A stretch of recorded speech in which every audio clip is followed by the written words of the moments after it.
So moving on to the next speaker, his name is Godswill F. Young. He's a software engineer at Spread, and he'll be talking to us about bundling, about optimizing your Android bundle, which is really great because optimization and profiling is something we always tend to ignore.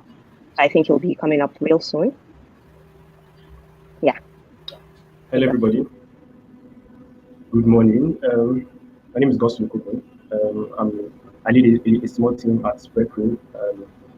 We build with React Native, React, and it's been awesome having those guys as teammates. Today I'm talking about optimizing our Android bundle. Let me share my screen. All right, so yeah, I think my screen is up now. I'm talking about optimizing your Android bundle. All right, so in React Native, we tend to focus on the user experience side of our applications rather than talking directly to the underlying APIs. We create a component that describes how our interfaces should look like during application runtime, and then React Native converts that into native components. However, it doesn't mean that with React Native, everything's supposed to run fast or seamless, since we don't actually control how we render the applications. All right. Taking us back, React Native is a declarative framework. I'll explain this. React Native does not use HTML and CSS like the way most people say that React Native is just some framework that you write HTML code with some CSS styling. But instead, React Native converts that whatever JavaScript code we write and manipulates it and gives us a native view. All right, and the working principles of React Native are kind of similar to React, except that it doesn't manipulate the DOM using the virtual DOM. It runs a background process which interprets JavaScript we write into native code on the end device and communicates through the bridge. Right? It takes care of rendering of the applications for us. In other words, it does detect the device that the application is running on and renders depending on the OS of that particular device. Right. Also, React Native allows us to write native codes like Java, Objective-C for Android, and Swift for iOS, and which makes it very flexible. All right. So, if we're going to talk about optimizations, we have to look at the usual suspects. And number one that happens almost every time is UI re-renderers. And we also sometimes we can also have slow startup time for our apps, and also we have to also look out for animations that runs under 60 frames per second. All right, if you're going to talk about UI renderers, it's a very important part of React Native in optimizing React Native, because this particular part can take a lot of battery life, apart from the bizarre reloading components, which translates into bad user experience in total.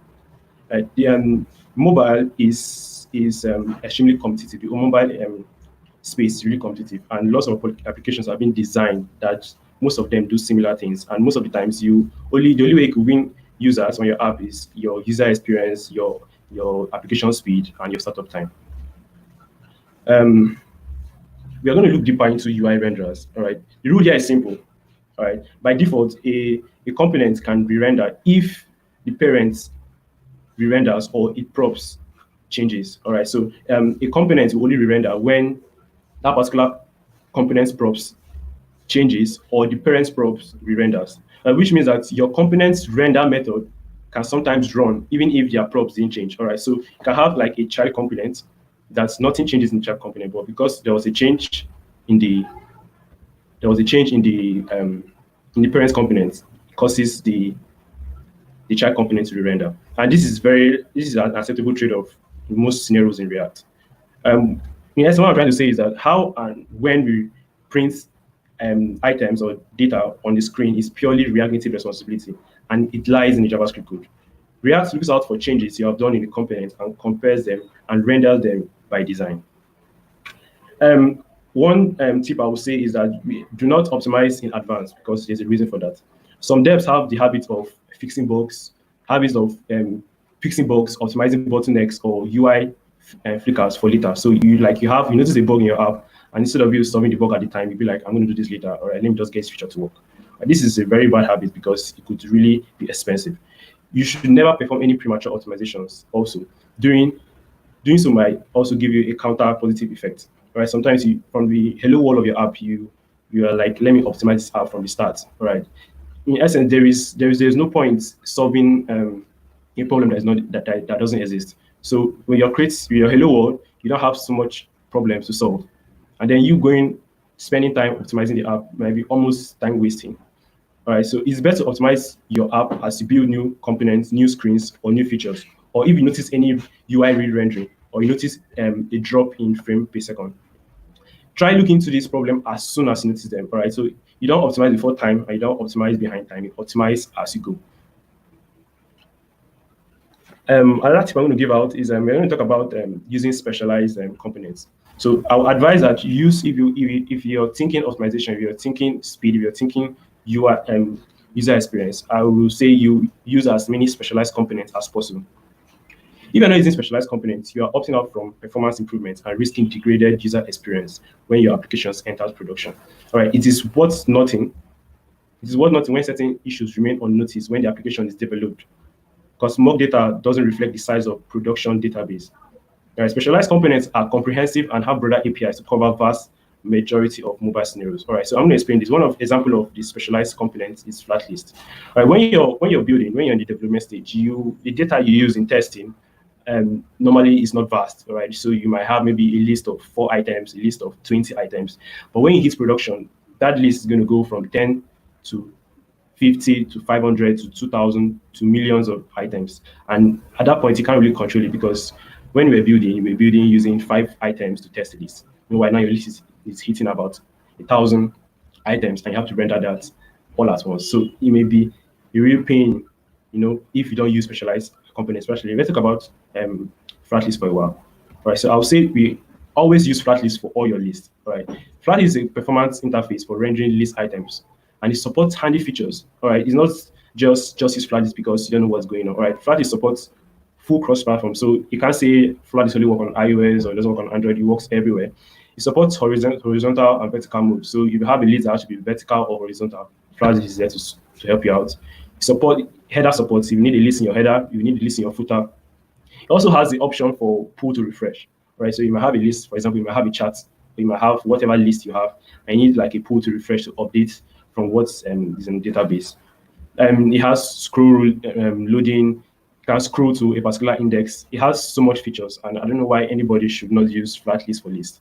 Right, every application contains at least lists at some point. So there's almost no application that doesn't have lists at least. This is an example. Right, so let's have a little code here. This is an example of a list. All right, so the fastest and dirtiest way to create a list of items or elements will be to combine screw view and the view primitive component of React Native. All right, so this is the first part. The code was a little bit long, so I had to cut it short. So this is the first part of the list. All right, so this is the dirty work here. All right, so nobody should do this, because you're going to run into serious problem.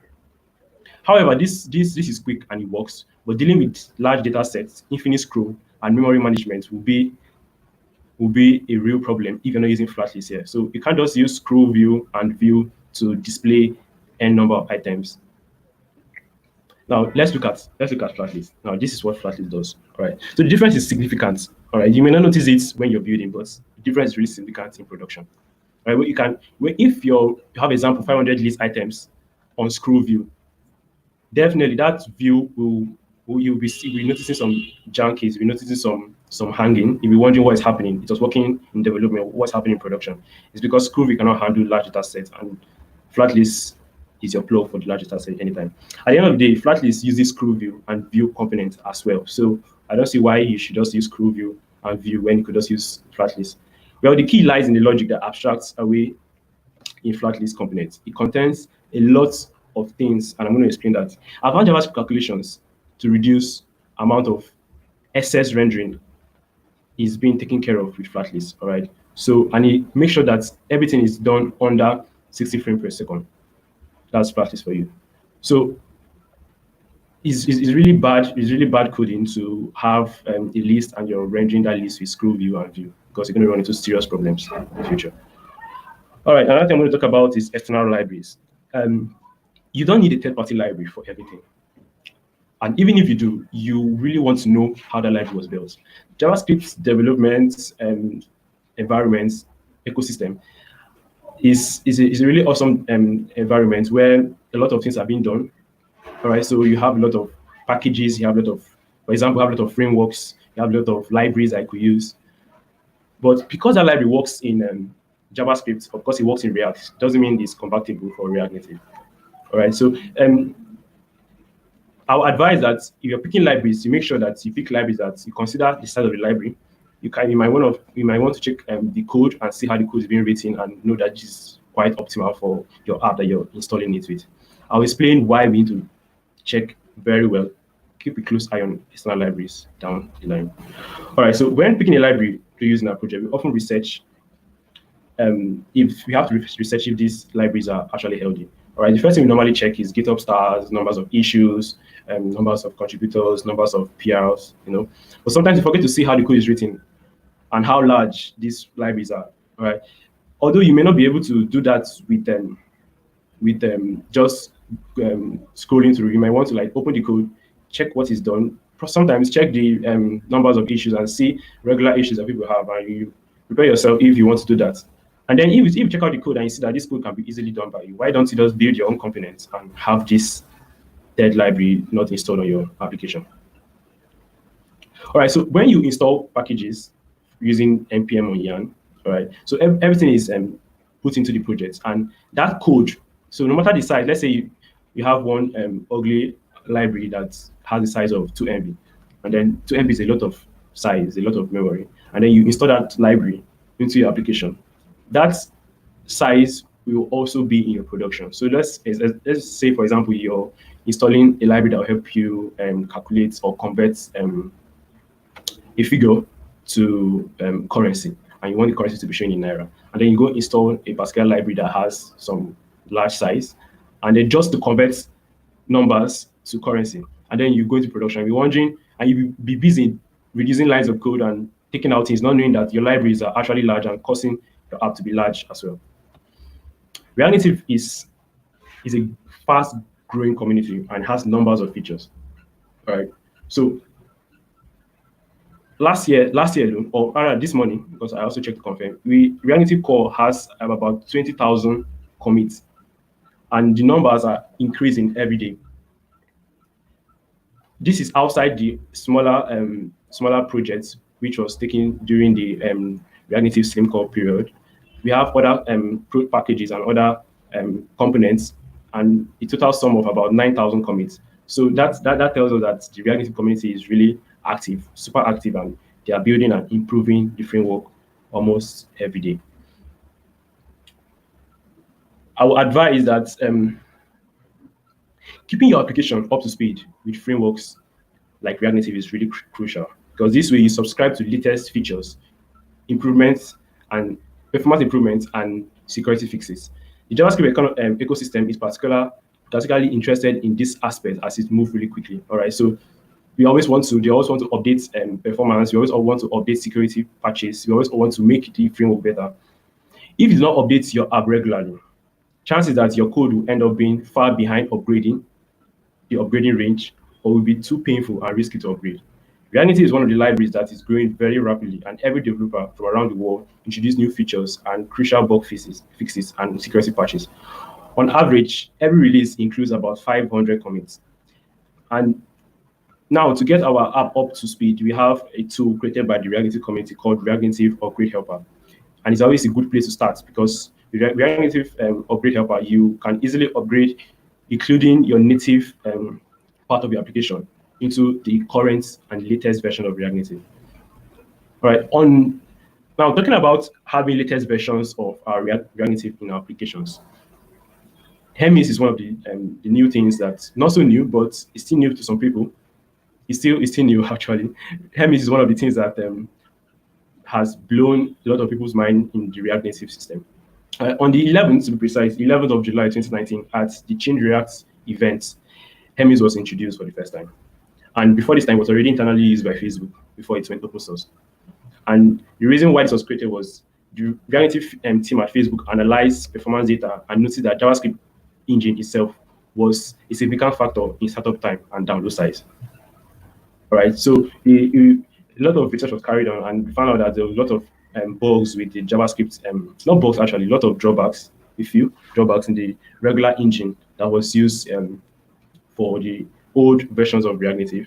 And loading all of these issues into a bundle was almost unnecessary, because the loading time for the old engine which was being used was not as optimized as when Hemis was introduced. The user's expectations when using an Android app is, as I said earlier, it has to be fast, it has to be not so large.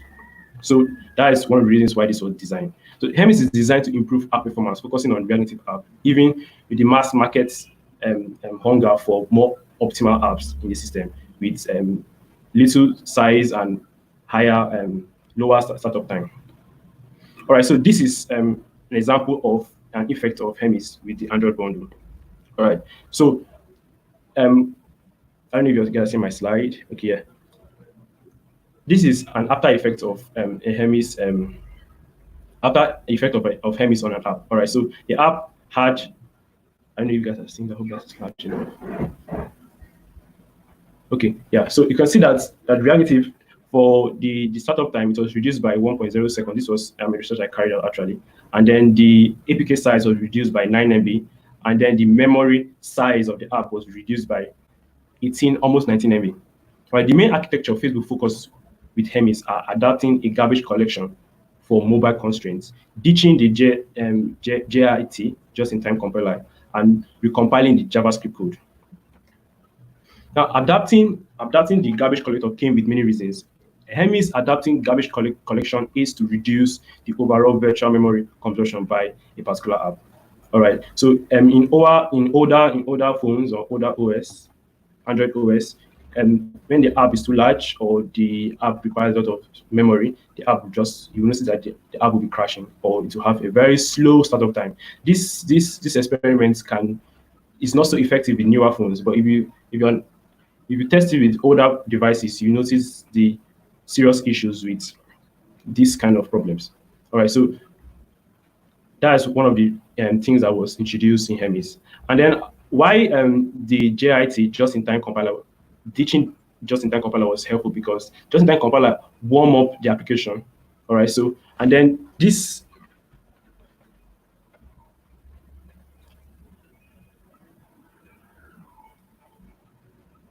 Yeah, the just-in-time compiler aids native code size and memory to be reduced, which is a problem.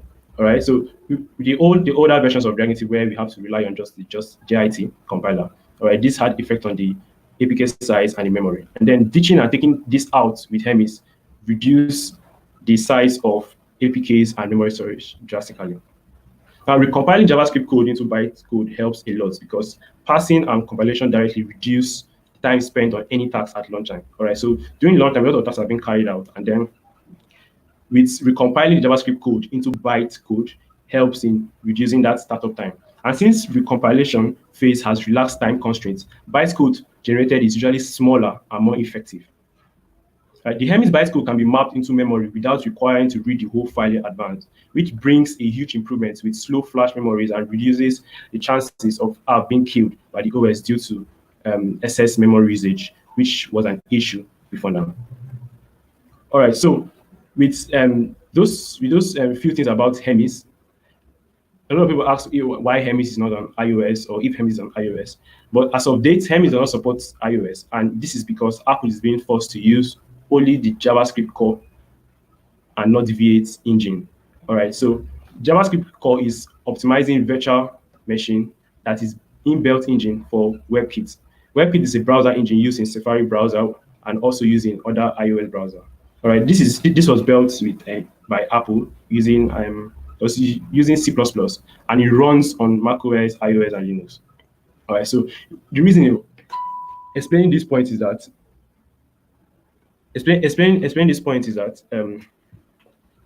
the iOS are being forced to use just JavaScript core and not V8 like the Android engines, like the Android mobile. Now, Hemis for Android, as of date, Hemis for Android is what I'm talking about. So, as the topic of my talk is optimizing the Android bundle, I just thought I should talk a little bit about general optimization before I go directly into Android. Well, turning on Hemis for Android is very seamless and easy to do. All right, all you need to do is you go to your Android folder, your projects, you go to your app, then you go to your build or granule file, and then you just toggle the boolean to enable Hermes, as you can see.